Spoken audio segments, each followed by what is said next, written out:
Para nosotros es un placer poder dar cuenta esta noche de un proceso o varios procesos de investigación en historia eh, que nos ocupan un poco más de 12 años. Pero toda historia es presente. Es una de las frases como que tenemos como historiadores que lo llevan a uno a hacerse la reflexión del pasado desde el presente, de ahí el nombre de lo que tenemos hoy, ¿no? Sexo, drogas, indios, espías y dos armas humeantes, siglo XIX, es una cosa como, a veces para no creer, todo lo que se dice acá, estoy en la obligación de que esté basado en hechos reales. Bueno, mi nombre es Ricardo Plazas, soy historiador, sogamoseño de este barrio y por eso era para mí importante hacer este espacio narrativo acá. Era de una otra manera devolver como las raíces. ¿Sí? Me acuerdo de estar aquí en este barrio con mi primo que hoy nos acompaña y corriendo desde la casa de la abuela como hasta la pila de Mochacá, el aroma del barrio, el olor a almojábana que tenía el barrio en ese momento. El contexto. Hace 150 años, los Estados Unidos de Colombia. Realmente ese es uno de los momentos en los que sí subió la izquierda al país de una forma en la que en el siglo XX se soñó. Llegaron por las armas, hicieron una constitución de Río Negro, una constitución, la leyó Víctor Hugo, el poeta francés, y el man dijo así como, esa constitución debe ser de un país de ángeles.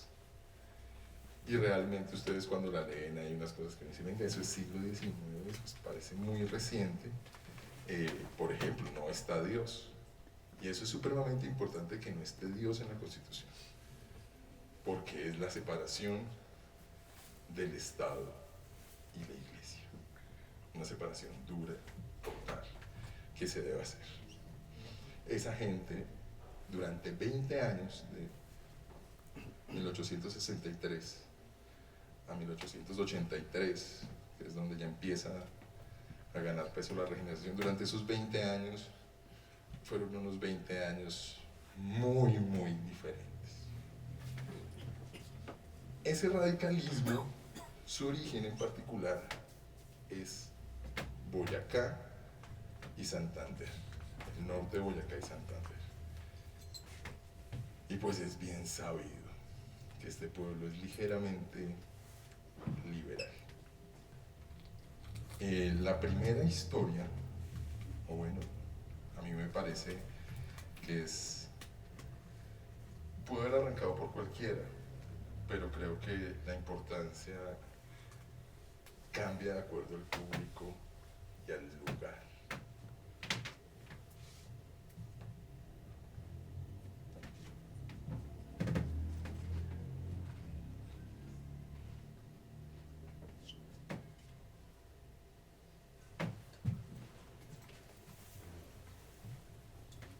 De una otra manera, los historiadores nos movemos como entre el mundo de los muertos y los vivos.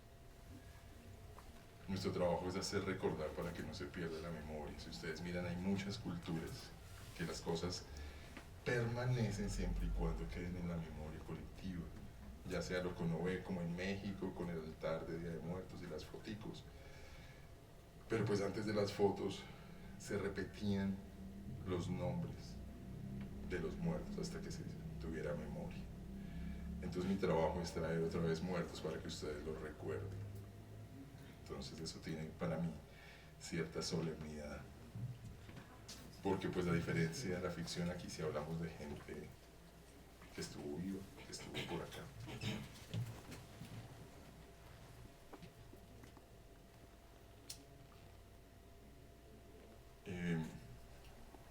encender una vela por hablar de gente que estaba hace 150 años merodeando estos espacios. Lo que se dice de la historia de Sogamoso es, si ustedes lo miran, es bastante pobre. Como que estaban los indígenas, tenían severo templo, era severo parchadero, llegaron los españoles, violaron y mataron a todos, y ya, y después llegaron y montaron un museo arqueológico y los encontraron. ¿Alguien sabe qué pasó en 400 años? Tenemos una memoria fragmentada y me parece a mí que es una memoria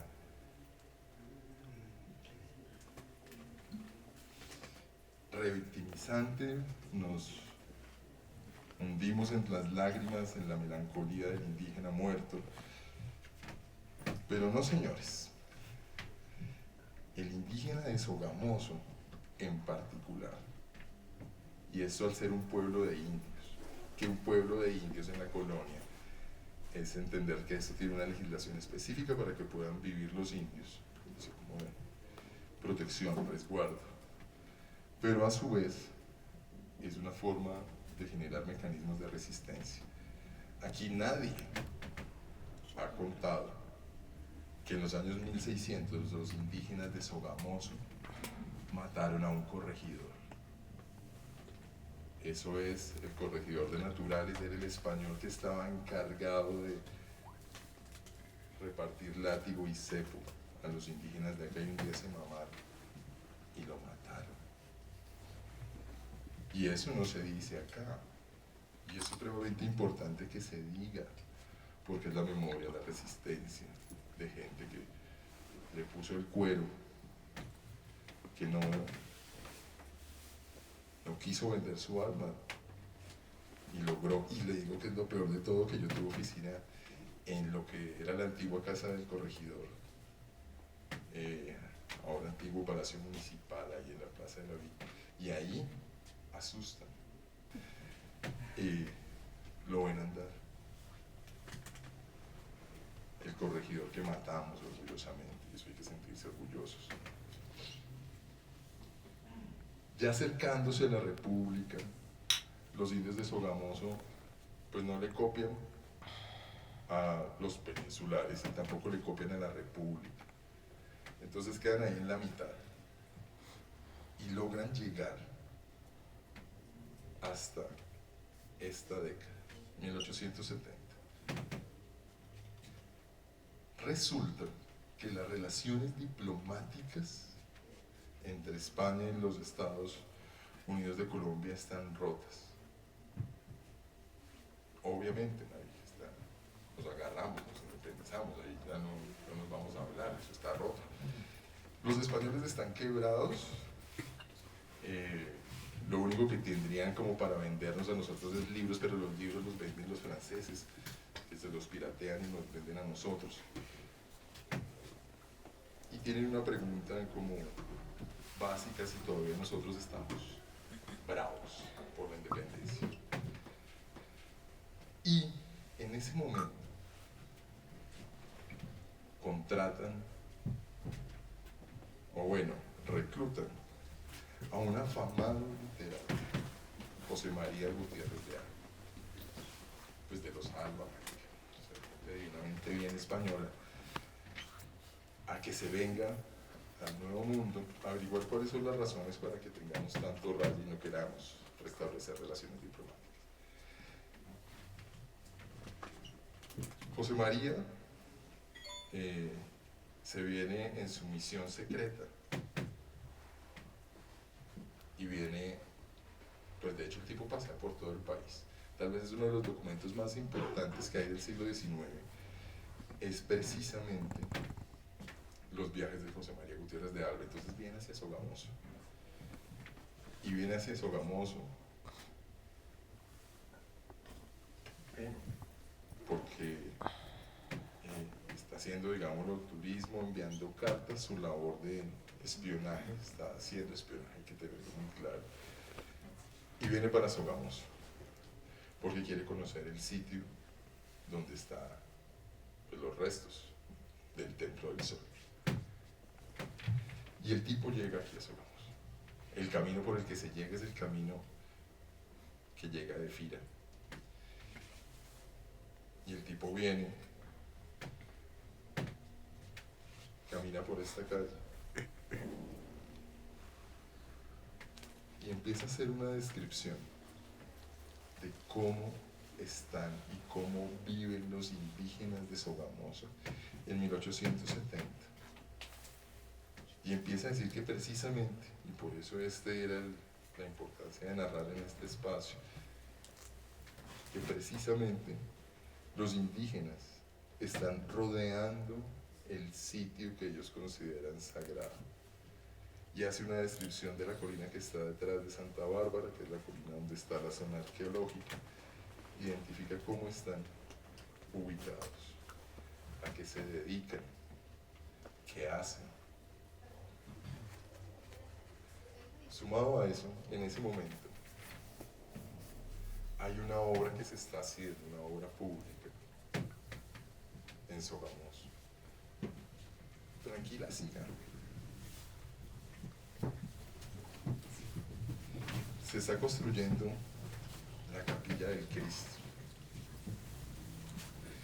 Y en esa Capilla del Cristo, al cura, que es un cura que Sogamoso es tan particular en esa época que sacamos 5 años al cura. Durante 5 años no tuvimos cura y eso hizo que fuéramos muy felices. Este cura, cuando llegó, o sea, cuando lo mandaron, los demás curas le daban la bendición, así como, uff, marico, se va para Sogamoso, que Dios lo bendiga. Sí, es un cura que aprendió que la única manera para ser cura en Sogamoso era no hablar de política. Ya, no habla de política y no le pasa nada. Entonces el cura empieza a hacer la obra de la Capilla del Cristo y al cura se le ocurre la genial y maravillosa idea para nosotros como historiadores. El cura dice, hagamos una urna centenaria. Y todos, pues bueno, le copian. Entonces los ciudadanos de Sogamoso empiezan a reunir fotos, reunir documentos, reunir todo eso para meter esa urna en el tiempo, en esa recién construida Capilla del Cristo. 50 años después, un historiador abre esa urna. Tenían que abrirlo los 100, pero los historiadores a veces somos así. No sabemos por qué, la razón, qué llevó a Gabriel Camargo Pérez a abrirla. Y abrió esta urna y con datos de esa primera apertura escribió un texto que se llama Geografía Histórica de Sogamoso, un texto de los años 30. Y entre los documentos que transcribió, sí, porque hizo la buena labor, no, yo le he hecho una revisada a los documentos, volvemos y los guardamos. Y de hecho así lo hicieron. Y entre la descripción que hizo de todos los ciudadanos notables, y empieza a hacer un rastreo donde empiezan a encontrar como, digámoslo así, los apellidos muy de Sogamoso. Aparecen los Coit, sí, aparecen los Plazas, los Barrera, sí, apellidos muy Orduz, aparecen ahí. Y aparece, obviamente, ¿Cómo es? Sí, obviamente, es como, si no son primos. Y entre todos ese listado, que es más o menos una página, aparece un dato que a mí me dejó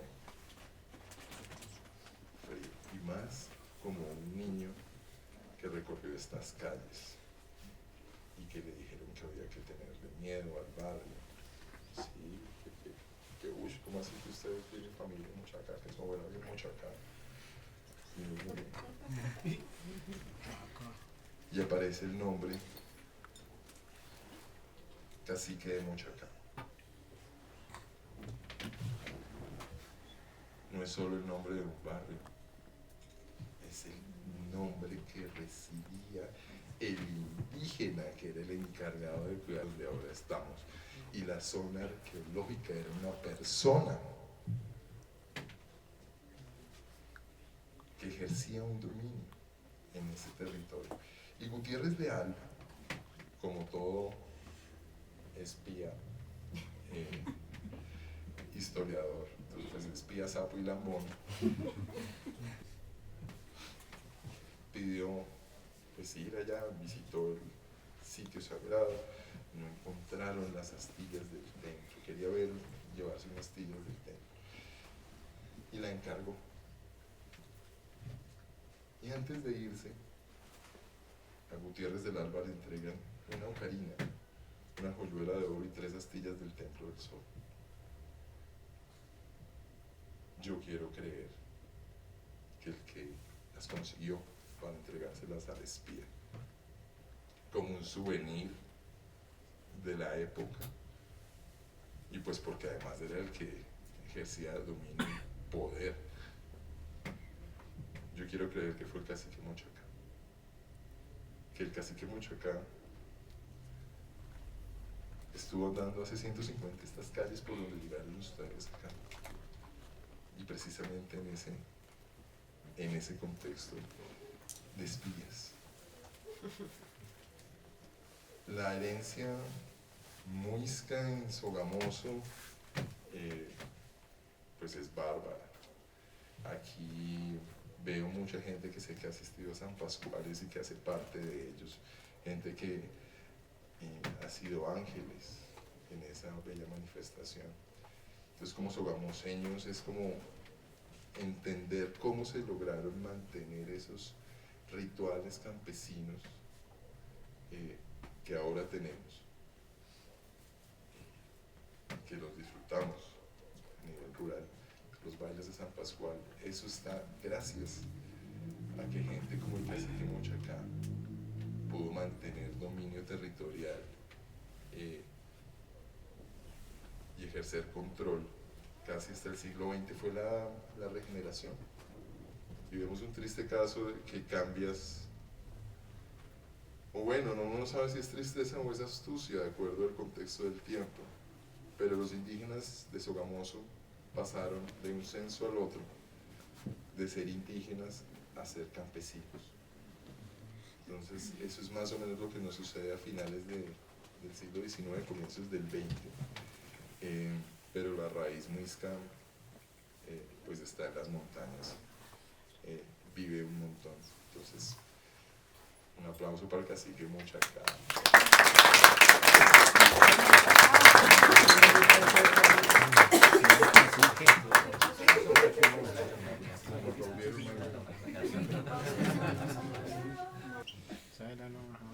El espía, José María Gutiérrez del Alba. Mire que uno con el lenguaje y con todas las discusiones que hay con el lenguaje inclusivo y todo, cuando uno mira cómo surgen cosas como la Academia Colombiana de la Lengua, son cosas que surgen en ese contexto del que estamos hablando, en necesidades de los españoles de tener alguna relación con sus antiguas colonias. Entonces el cuento fue, no, pues a través de la cultura, hagamos unas academias de la lengua en cada uno de sus países y que sean como subsidiarias aquí de la Real Academia, y le copiaron, y esa es como una de las razones. El espía. Resulta que el tipo era bien famoso. Lo conocían todos los poetas colombianos, lo habían leído. Algunos de ellos incluso compartieron con él en Europa, antes de que llegara. ¿Cómo?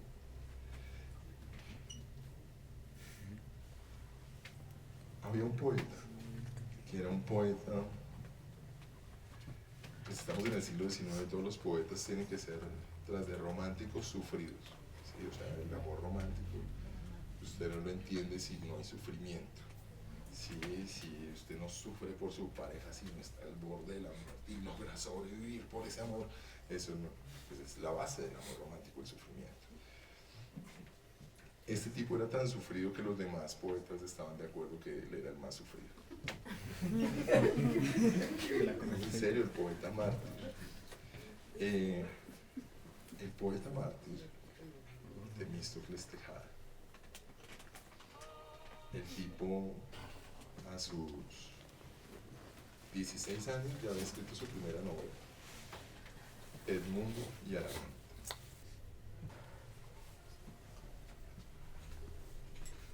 En compañía de los amigos que nos acompañan, también una de ellas nos acompaña esta noche, encontramos unos manuscritos hace más o menos 12 años, precisamente de este poeta.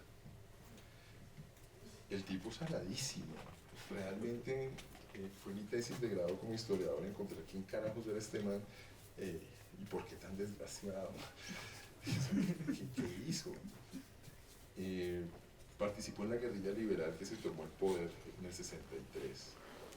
Pero ya en el 57 recién se metió a la guerrilla, imagínense, nació en 1840, a los 17 años ya había perdido una pata. No pudo estar en el Congreso de 1863 porque también tenía unas heridas de una guerra. Al parecer le dio viruela porque se quejaba de ciertas cicatrices en la cara. Sí, pero el tipo era un gran escritor. A los 16 años ya había escrito su primera novela, era famoso en los periódicos desde los 14. El prólogo del Mundo y Aramita se lo hace José María Gutiérrez de Alba, incluso años antes de llegar el espía al país. Se encontraron con José María Gutiérrez de Alba en Europa. Ya el poeta Tejada era un grandioso diplomático, ya no le había ido tan mal. Y se encontraron en Europa, hubo tensiones entre conservadores y liberales, el espía ya no confiaba tanto en Tejada.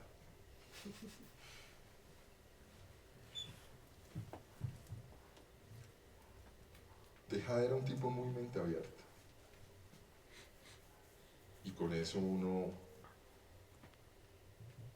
pues está en contra del poder. El poder. De una u otra manera, el ejercicio de poder, penas, delitos. Venimos de una transición. En la colonia, los pecados y los delitos son iguales. Es decir, un pecado como la sodomía en la colonia los encuentras en expedientes judiciales, se le trata como delincuentes. Hay escritos tan bellos que se han hecho sobre el siglo XVIII, como Historia de un amor lesbiano en 1754, si no estoy mal, de Pablo Rodríguez. Y es una historia de dos mujeres lesbianas costureras. Historia de un amor lesbiano. Entonces estas dos costureras, una de ellas la había abandonado a su esposo, vivían juntas, eran dos modistas, y una de ellas pues volvió el esposo. Después sacó de la casa a la otra, se fue a una chichería, se emborrachó, hizo escándalo en vía pública, pues le contó a todo el pueblo que era lesbiana, y pues para el hueco. O bueno, realmente no fue para el hueco el caso judicial, sino el destierro, la pena del destierro. Entonces esa era la situación más o menos en la colonia, hasta que llegamos al radicalismo, hasta 1863, esta constitución. Y como esta gente era tan laica, separación estado, entonces cualquier pecado y delito es lo mismo. No, señores, no importa con quién se revuelque usted. Y deja de ser delito la sodomía. La gente puede ser libre, la población LGBTQR+, que ahora hablamos que durante esos 20 años también tuvo ejercicios de libertad. Entonces dejaron de ser vistos como delincuentes, y en esos 20 años pudieron ser felices, digámoslo así, esas diversidades sexuales. Ese poeta, el poeta sufrido, dejó un cuadro de costumbres. Un cuadro de costumbres es un escrito que busca de una u otra manera hacer una fotografía de un lugar, un espacio o de algún tipo de población.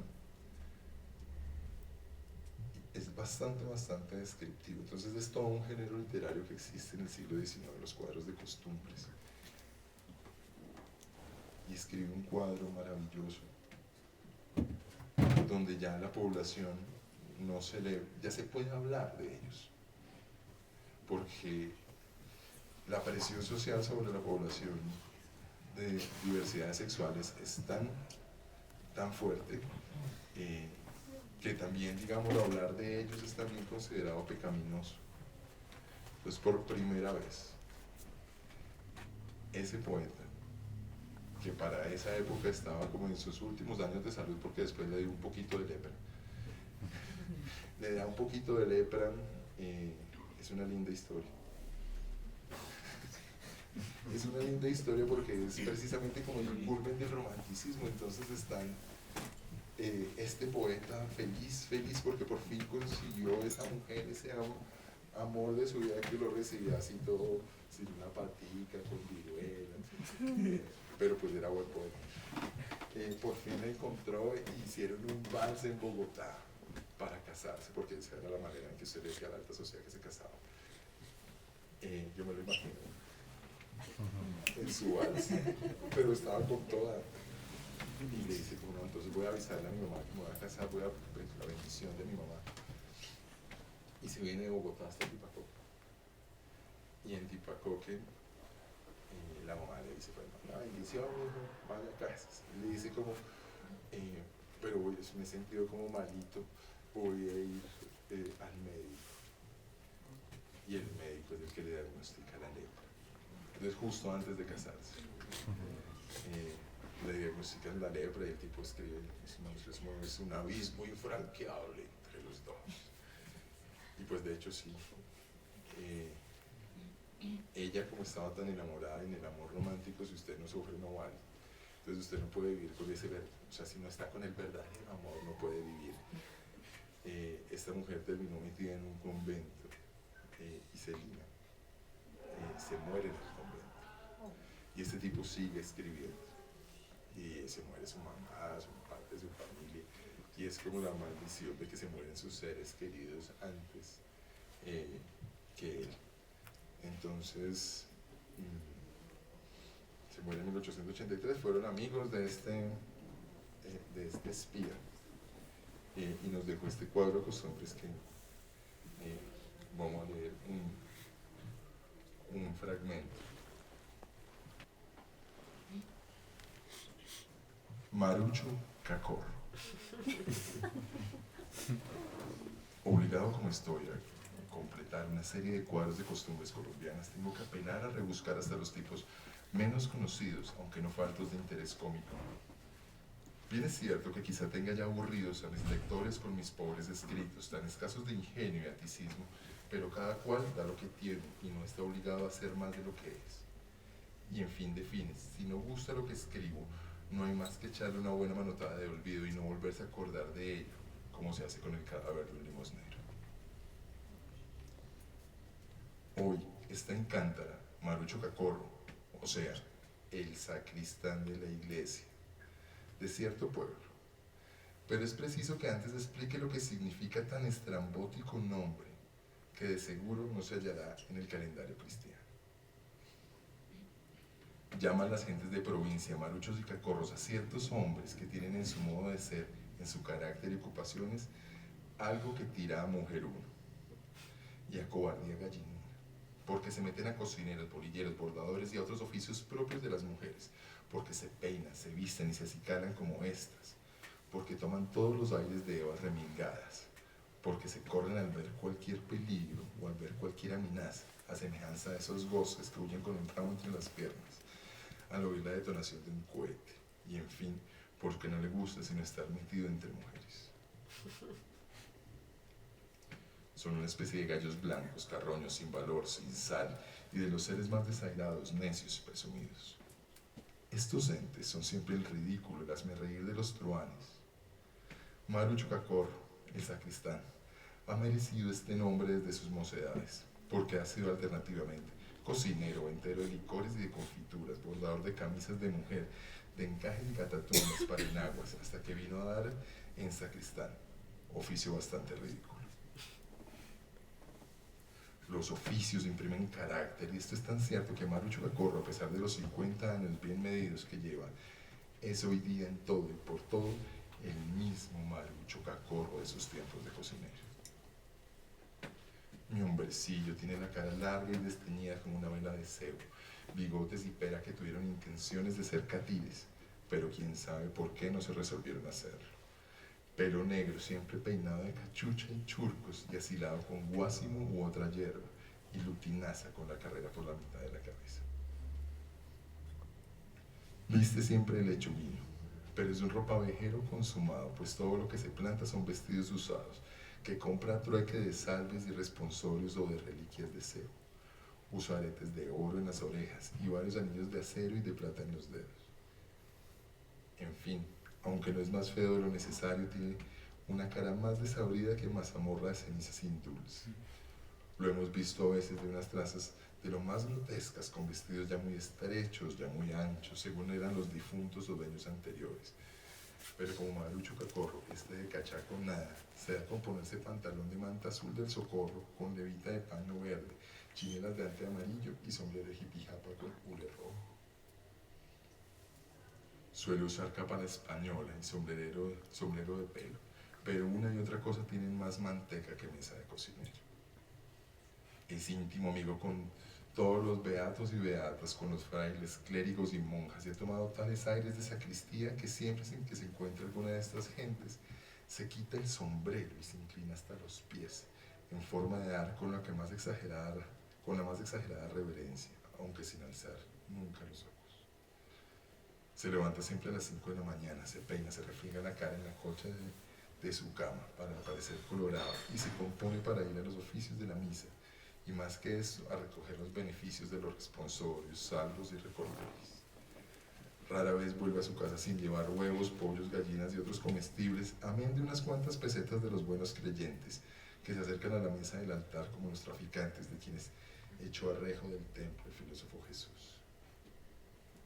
Cuando Marucho Cacorro hace las novenas o reza trisafios o canta, abre tamaña boca, tanta como es hambre de bienes ajenos que lo devora. Y todo eso lo hace tan desgraciadamente que siempre ocasiona risotadas y ganas de echarle tierra en la boca, aunque el majadero cree que lo hace primorosamente. Casamiento, de bautizo, ni reunión donde vuela guiso en el que el señor sacristán no está haciendo de sabañón a dos carrillos, come y bebe como si su estómago fuera más hondo que el pozo de Donato, y los tabacos que no puede fumarse van a dar a la copa de su sombrero, hasta que allí completa el cuartillo para venderlos. Pasaron 90 años casi para que la gente de diversidades sexuales pudiese vivir tranquilamente. Y es una lucha que ahora tenemos, y que cuando uno mira esto no está garantizado absolutamente nada de que eso continúe. Sí, creo que solo los procesos educativos pueden garantizar que no haya esos retrocesos que vivimos en cuanto a la legislación que había sobre la sodomía.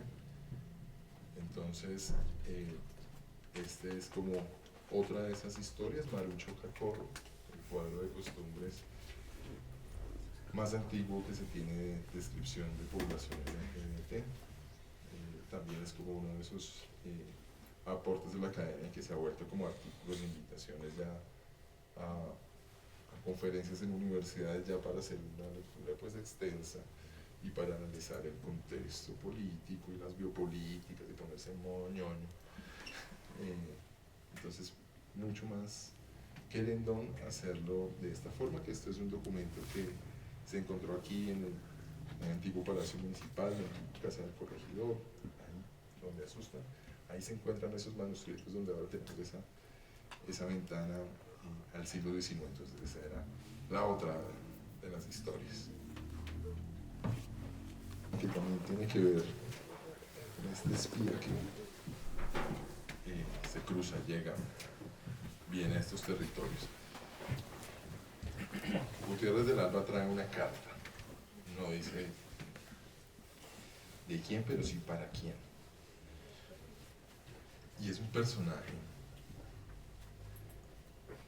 que cada vez que lo estudio lo miro más, lo admiro más. La historia más o menos comienza así, 1850. Tres primos saliendo de un vals, borrachos. Dos primos, una prima.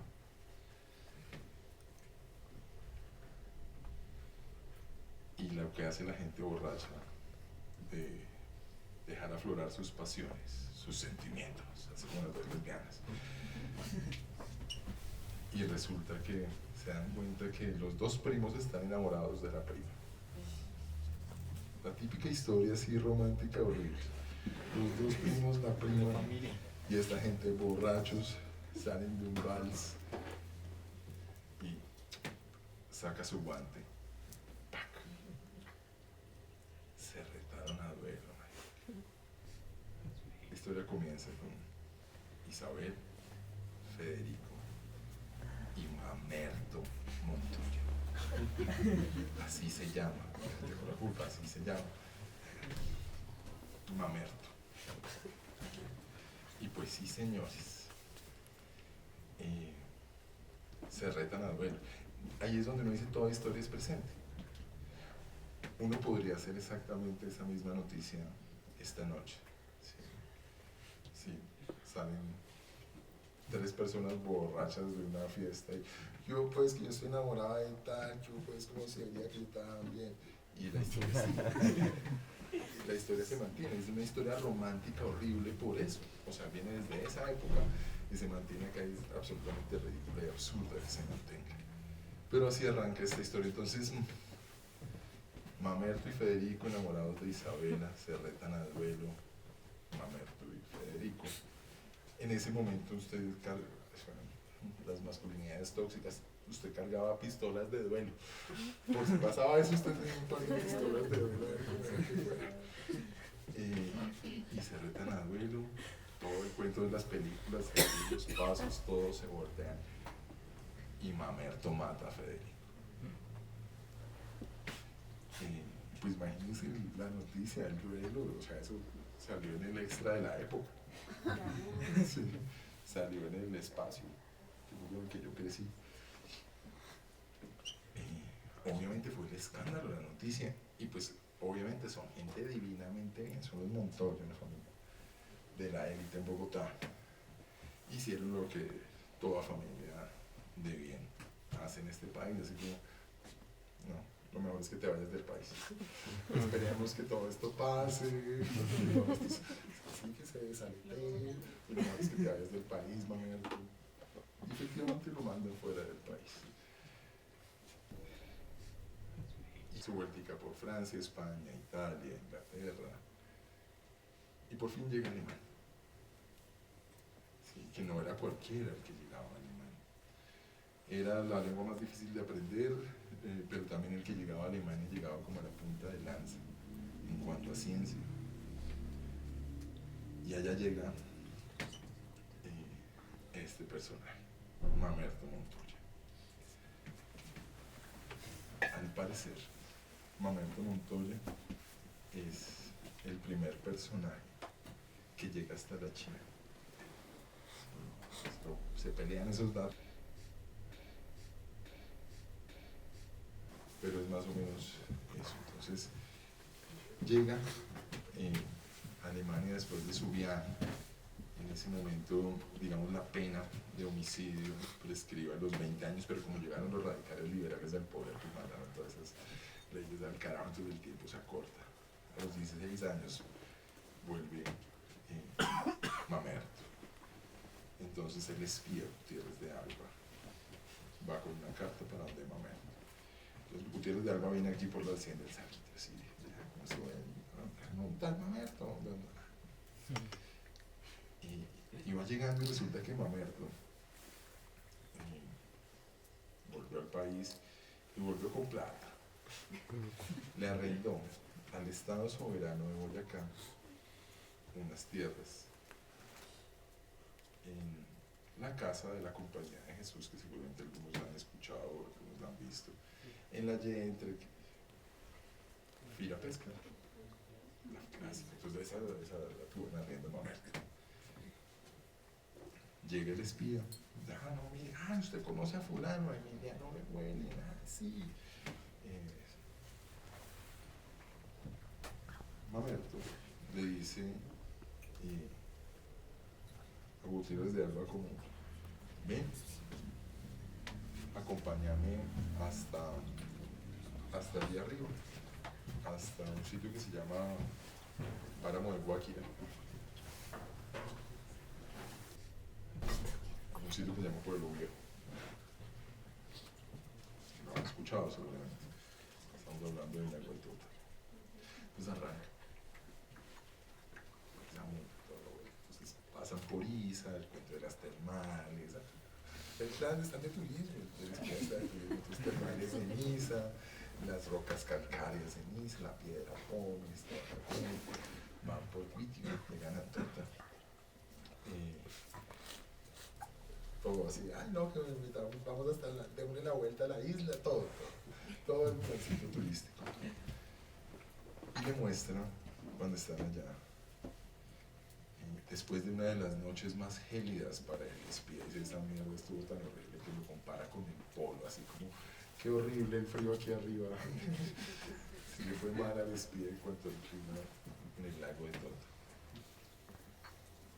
Y el espía recibe como información supremamente importante para la época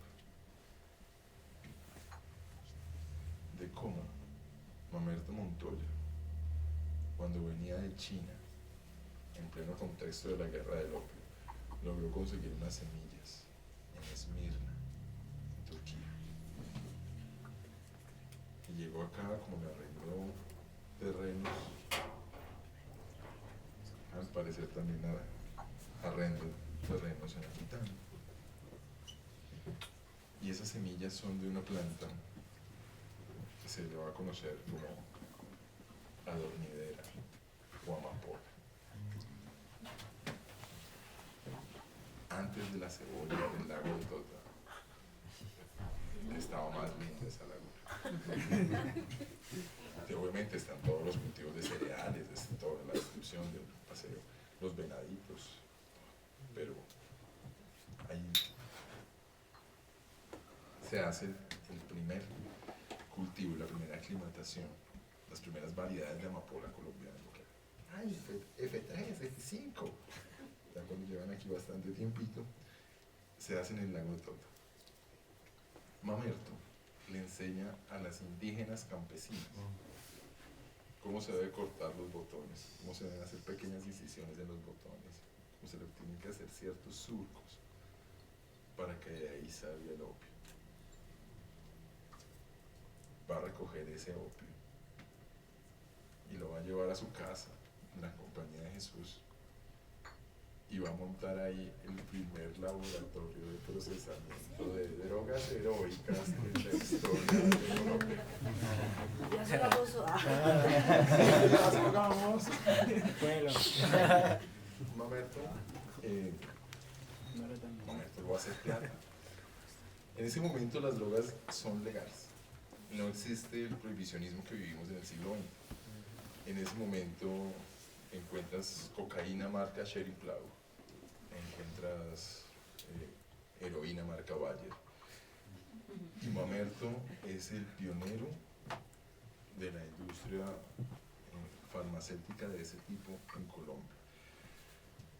Dicen que tiene un laboratorio digno del Fausto. O sea, esa vaina tuvo que haber sido una cosa fabulosa. El tipo había estudiado en Alemania, hagan de cuenta como en el SENA, de Alemania, había hecho un técnico en el SENA y fue donde aprendió. Entonces se vino con toda la cristalería, con todo lo del montar, en un laboratorio y el espía, obviamente eso le interesó un montón, entonces la descripción es bastante detallada, dice cuánto porcentaje incluso de morfina ya saca con ese opio que produce. Entonces hay una buena descripción del proceso, digámoslo, donde fue la campesina indígena boyacense de las estribaciones, que fue la primera en este país que cortó y empezó a sacar opio. Este país se mantiene esa planta como una de las plantas que el campesino de esta región lo considera una planta de poder, llaman algunos en estas épocas, y se mantiene. Entonces ahí tenemos ese dato que nos aporta este espía. Mamerto tuvo que haber hecho mucha plata en muy poco tiempo. Si no sabemos qué más negocios ha tenido, pero en todo caso, como todo buen traqueto le gusta diversificar en cosas para la cabeza. Entonces diversifica y le compra la cervecería a Ángel Cuervo, la cervecería Cuervo, que es el hermano de Rufino José Cuervo, el del famoso Instituto Carol Cuervo.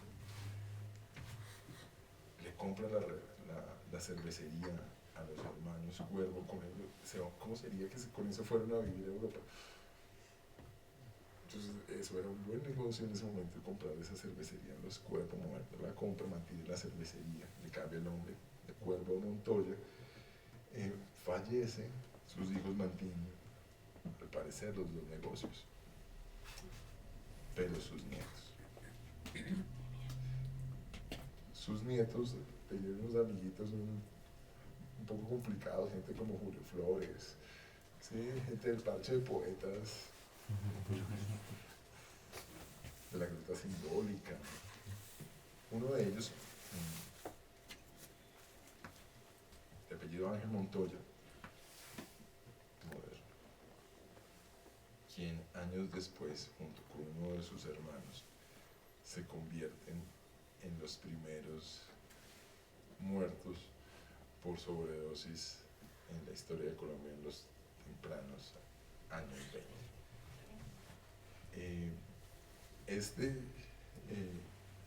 Ellos venden la cervecería, se la venden